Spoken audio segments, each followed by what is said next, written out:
If I hear a practice and they say, we've got such a lovely team, happy team, everyone's been here for 15 years, I can tell you what the net profit on average of that business is. And it's normally about 12 to 13%, maybe 15% best. I heard an opinion once that to not get fired from a job, you need 2 out of 3 attributes. Number 1, be very good at your job. Number 2, be very reliable. And 3, be very nice to work with. The argument went that most places will put up with an employee who hits 2 out of 3, even if they lack the third. In other words, if you're reliable, so you're always on time, you get your notes done well, you fill out the S8 book, and you're really nice to have around, you can probably get away with being an average vet when it comes to skills and knowledge. Or, how many times have you worked with a vet who's a fantastic clinician and super reliable, but a complete arsehole? I posed this situation to Sam, which led us very neatly to our next leadership sin, being too nice and prioritizing comfort over performance. Join us for the next 4 things that practice owners do that inadvertently kills motivation. The clinical signs is no one ever gets really challenged, so therefore everyone just sticks around because it's nice and easy. It's easy to stay. Now, there's nothing wrong with that. I don't have any judgment around that. But if you want a business that's performing at 25% profit, for example, you'd have to pick that as a leader. This is where we're going with the business. This is our standards of care. And this is kind of the outcomes that you're looking for as a business owner. That's your entitlement. You're writing the check. So whether you want to be at 5% or 25% or 45% is entirely up to you. But in order to get a business that's performing better, there is more standards. There is more challenge that generally needs to happen. It's like you don't get to play for the Wallabies by just being in a nice environment. You're going to get challenged. You're going to get pushed. You're going to be asked to go beyond what you think is possible. That's how you get to play in an A-grade team. And A-grade players love these environments, which is why if you will avoid courageous conversations, A-grade players generally won't stay in those environments. So businesses where everyone's happy and they've been around there for hundreds of years tend to be safe places to play. And when I'm talking about safe, I'm not talking about psychological safety. I'm saying I never really get pushed outside of my comfort zone. Everything's just the same. And there's nothing wrong with that, but be okay with what comes with it. So nice is something that our industry is. And we think often people will play the or game. I can be nice or expect high performance. No. You should be nice and expect high performance. You don't have to start being a narcissist. Narcissism doesn't work very well from leadership either, unless you've got a lot of money and a lot of control. It's the and. How can I don't really like the word nice because clear is kind, but sometimes you've got to go, no, not okay. Draw the boundary very solidly, and yeah, it might upset someone, but that's a clearer thing and that's better leadership than let's just be nice in case we upset someone. Nice is a word I don't really like because it's not in leadership. Yeah, I meant that the 3 things more from employee perspective. Let's not say nice, not be an asshole. We put up with assholes because they are good at their work and reliable. And what you're saying is don't. They have to tick all 3 boxes. Be reliable and good and don't be an asshole. I wouldn't tolerate a high-performing arsehole, no. There's a process to give them the opportunity to change and go, okay, I can see how I'm not adding value to the team by doing that way. One of our coaches has this great saying, it's not mine, and I won't identify them, but they say, I'd rather have a hole than an arsehole. So a hole in the business than an arsehole. Okay, let's get back on track. This is a big demotivator, not allowing the team to feel appreciated. Now, when I first heard this, I was like, oh, I do that really well. Because at the end of every day, I'd say, thanks for today. Everyone, thanks for today. And when I realized that I was probably not doing it very well, is I'd get to the end of the day. And I remember this one day, there were like all my nurses lined up and they turned around and they went, thanks for today, Sam. Thanks for today. And all walked out the door. And I went, okay, so I thought I was doing what it takes to make someone feel appreciated. I wasn't. So how do you make someone feel appreciated? It's noticing the little things and saying, hey, awesome. Hey, you handled that call really well. Good job. Hey, you booked that person in. You're a rock star. It's the little bits here and there. It's being aware of it, that your job as a leader is to make people feel good about the effort that they're trying. Now, I often hear people say, yeah, but I'm just paying them to do their job. Well, expect them to do the very bare minimum. One of my original mentors, he was in real estate actually, and he had this saying that I think is brilliant. He says, you treat every one of your team as though they were volunteers, because that will completely change how you turn up for them. You'll be grateful, you'll be thankful, you'll be fun, you'll be engaging, you're like, hey, thank you for coming and giving up your life to help me achieve something that I want. Rather than, aren't you bloody lucky that I'm paying you and putting some bread on your table? And it's just such a different perspective, but it allows you to enjoy your team and find the good in them. And the more you do, whatever you focus on expands. Trust me, you'll get more of that. I really like that because to some extent they are choosing to work with you. Yeah, they probably have to work somewhere, but they chose you, and be grateful for that and show that gratitude. They can go earn money somewhere else. And your job as a business owner is to help them become the very best version of themselves. It's not just to reap as much value as you can out of them. It's a two-way street.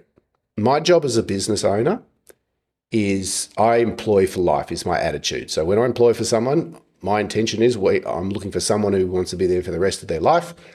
But there's a period in time where we may go our separate ways and things change, and that's cool.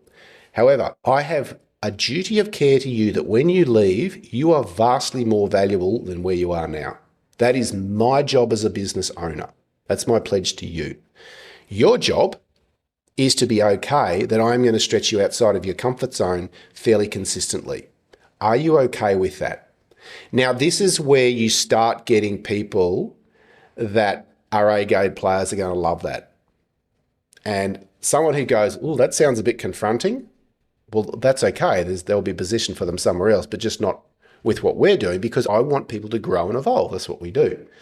So I found that worked really well in helping pre-frame, this is what this business is like. I'm going to be encouraging you and pushing you. I expect you to improve and get better and better and better. I'm not just paying you to stay at this level, because it's more fun too. One of the thrills of being a business owner is leadership. You're getting to expand, develop, evolve people. That's cool. That's fun. That's great fun. So that's making the team feel appreciated. Number 5 that I've got is allowing poor culture. So we talked about that. When there's poor culture and you think it's easy, just duck and accept it rather than deal with it, that is very demotivating to a team. Very demotivating to a team. The other thing with culture is it's easy to deal with it early rather than later. So if you're getting to, okay, we need to have a meeting and a whole courageous conversation, probably what's happened is you haven't been clear up front and set what expectations clear up front, or you haven't done the little micro on-court coaching as it's going along. Like, hey, I just saw how you handled that client. How do you feel it went? What about if you went this angle? How do you think that would go? So you're looking for the little coaching questions along the way rather than I'm looking for the axe, 2 years down the track. And that comes back to the standard you walk past is the standard you accept. And I can tell you what, it's easy to have to expect a really high standard, because you're going to find that people enjoy doing a high standard when they're in an environment other people are doing it. They start wanting to because someone else is. Whereas if you've got someone who's at a lower standard, people just be energetically dragged down there, that culture. And it's one of the most common things is, oh, I've got a few people in my team, they're just sort of holding everyone back. Great, off we go, deal with it. Now, this is a big one, number 6. I've been exposed to this a lot in my life. I'm up to number 7. That's because I jumped one ahead. Oh, true. Yeah. Okay. So the one we just did, allowing poor culture and not having a courageous conversation, are the same one. There we go. Okay. This one, a lack of decision making. Oh, if you want to really annoy a team, discuss something and go, cool, let's think about that.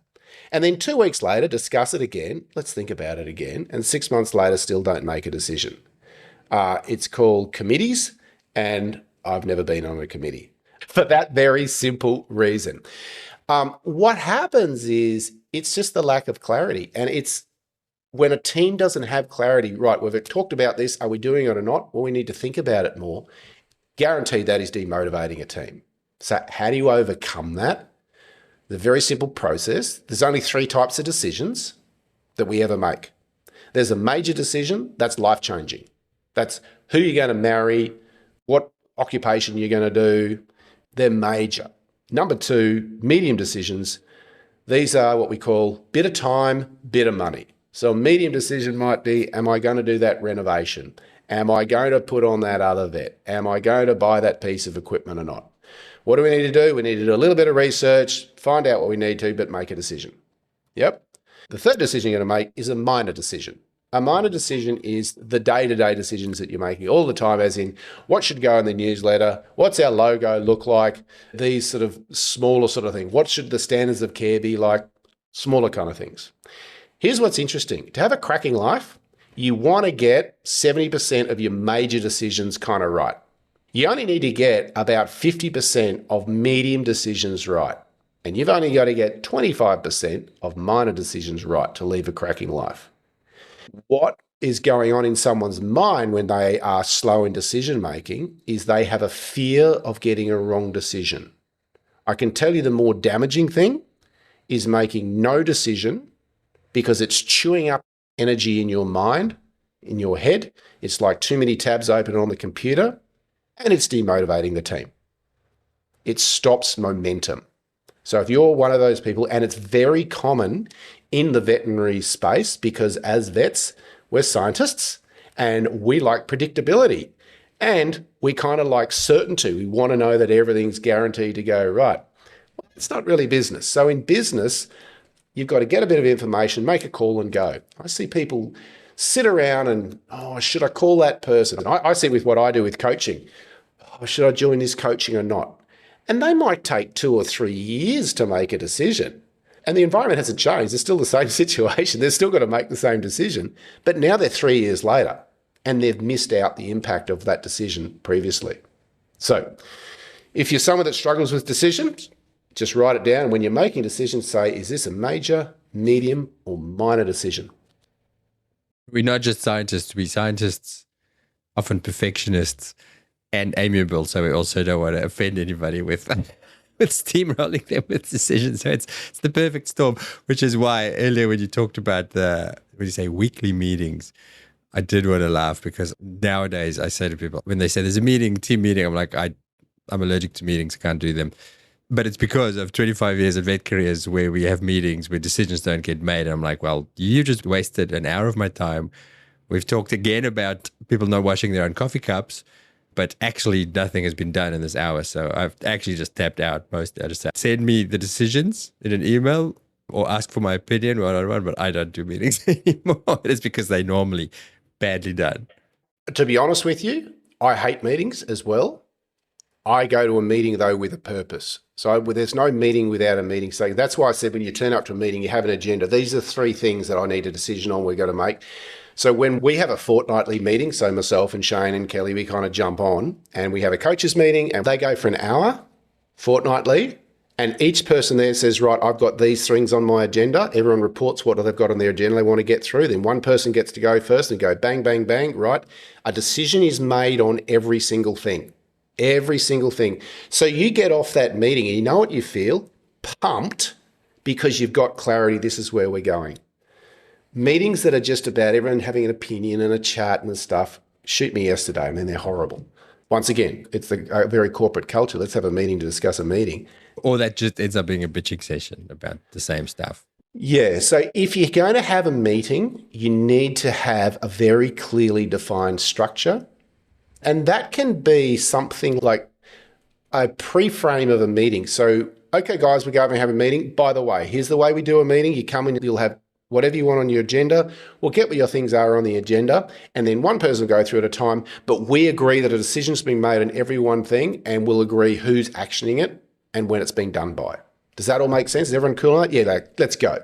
So you've got to set the rules. It's not a discussion, it's a meeting. They're 2 different things. Here's another one. This is number 7, is I've called this situational based mood. Now, as business leaders, sometimes we think, well, I'm in a poor mood. I'll let everyone know. and I'll snarl at everyone. I won't say hello. I'll go straight to my room. That energy, this is one of the things I think is challenging as leadership. Your responsibility is you're setting the tone of the energy for the business. It is really emanating from you. And yes, this can be tough, it can be exhausting, but it's one of your roles. Because if you're okay to be in a bit of a crappy mood and people are walking around in eggshells, well, monkey see, monkey do. They're thinking, well, that's okay as well. So one of the things we teach, how can you help this? One of the things we teach people is have a morning routine that actually preps you and gets you pumped and ready for the day. And I see people that are in burnout all the time. Looking after yourself as a leader is really important because leading a team takes some energy. So putting aside time for Qigong in the morning, if you want to spend 5 minutes of decent Qigong. I went to a health retreat and I did Qigong. This is weird. I'd never do this. I felt so good afterwards. It takes 5 minutes. And I'm not sitting there meditating, trying to think about not thinking. So I do some Qigong and I can feel this calmness, this energizedness that comes. I'm like, well, that works for me. I'm going to keep doing that. So having some sort of morning routine, so when you come in, you understand that you're the leader and you're setting the tone. Because people will learn not to trust. And, what this can look like in a team, the sort of impact is you can see emotional fatigue, you can see like insecurity, anxiety, as in, what are they like today? Yep. And it is demotivating a team. And I reckon the way you're nodding away here, you've been exposed to this before. Let's say more often than not is usually the way, which is why it's a gripe of mine. I feel like you don't have that choice. It's just the definition of a professional is somebody who shows up and do what they're meant to do despite. And so it's unprofessional as a leader to be that way. It's just not like, even if you have your routine and some days your routine doesn't work out and you arrive at work exhausted and tired and grumpy, sit in the car and go, well, pack it away. And you don't get to be that way as a leader. That's my opinion. I have strong opinions about this. Or if you really are, then walk in and say to the team, listen, I had a shit house night. This is happening in my life. If I'm grumpy, I'm sorry, it's not you. I'm going to try my best, but be patient. Be kind to me today because I'm not having a good day. So at least everybody knows. You have to be human, and I think it's okay to be vulnerable and say, guys, I'm struggling here. Like often we'll get a business leader to sit down with their team and be real with them and say, guys, I'm struggling here. Like feel like I'm drowning and I'm worried about the business and things. I need your help. And this comes down to not being the smartest person in the room. They're like, but if I do that, I'm going to cry. I'm like, awesome. Cry in front of them. Let them feel that vulnerable. You're human. Your job is to provide the framework to allow people to do their very best. One of the best times I've seen this was when a business, and it was a big business, like $100 million sort of thing, and it was struggling. And I was talking to the CEO and it just couldn't get people to kind of step up and do this discretionary thing. And I said, well, why is it worrying you so much? And they said, well, because if I can't get this to work, the whole thing might fall over. And I wanted to create this business in order to allow people to have a chance, in order to allow people to actually evolve and get better.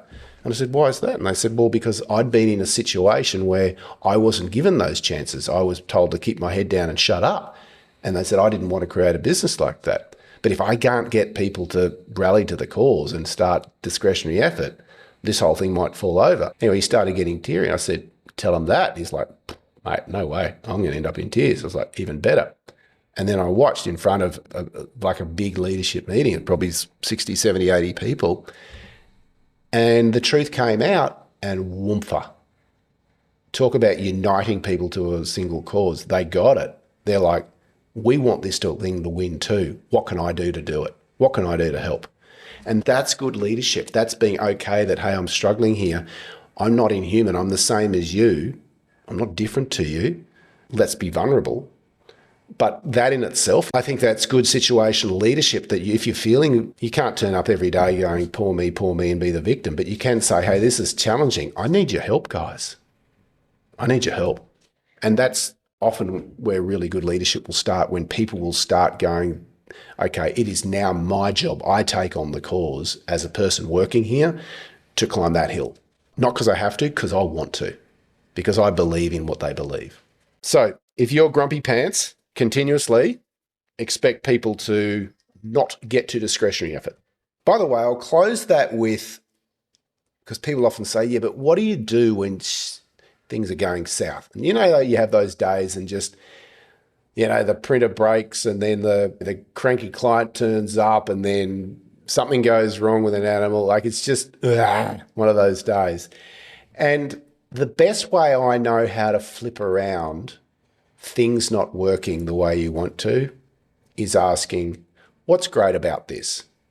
Now, your mind will go to nothing, this sucks, this shouldn't happen to me, etc. But what it forces you to go, no.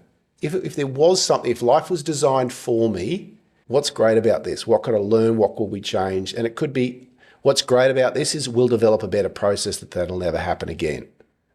So it's just a little way of trying to maintain your energy when things are going south, because if you just go, things are going south and I'm going down with it, you'll struggle in leadership. Winston Churchill tried for years and years and years to get into a position of government, and he just never could, until something called the World War II came along and they were trying to take over England. And the sole reason that he did one thing really is he just said, we will never, never, never, never, never, never, never give up. All he did was provide an absolute, we're not quitting. And they were nearly ready to sign. Apparently England were nearly ready to sign a surrender thing. And he just goes, no, we're never, ever, ever doing that. So he didn't have the answers and it was all going against him. But what he did, he says, I don't know the way, but we'll find a way. And it's providing that level of certainty. That's what good leadership does. So it's not about knowing how you're going to solve the problem, but it is about guaranteeing that as a team, we will find the way. And the last one that I've got is not leading by example. I'll say this and then I'll do something else. That's pretty demotivating. And I reckon most listeners have probably been exposed to that a lot. So as a leader, think about the things you're asking your team to do and do it first. I can remember when we were trying to sell pet insurance, and we had a practice in place called tweed heads, or weed heads as we used to call it.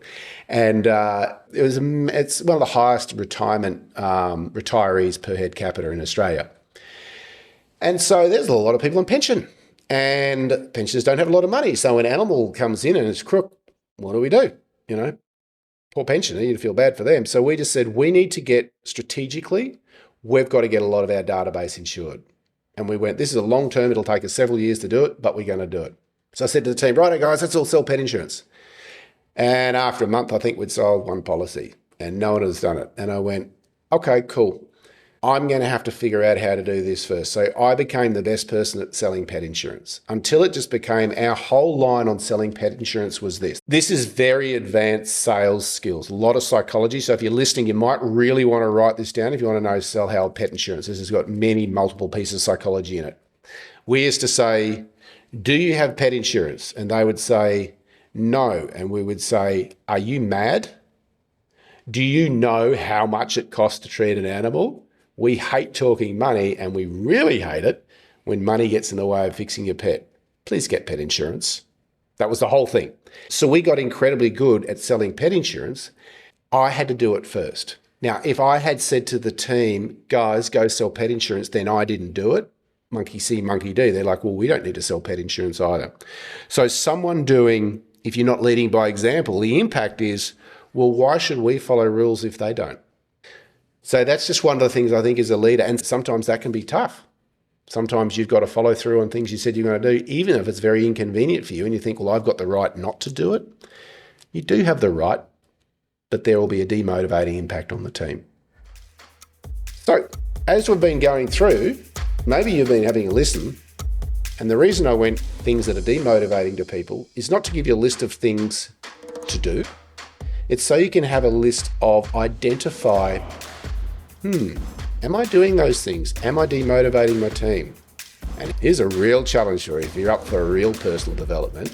Re-listen to this podcast, go through and write down the things that demotivate people and then take it to your team anonymously and go, do I do this? And put some sort of scoring system that it's never, sometimes, a lot, and see what results you get.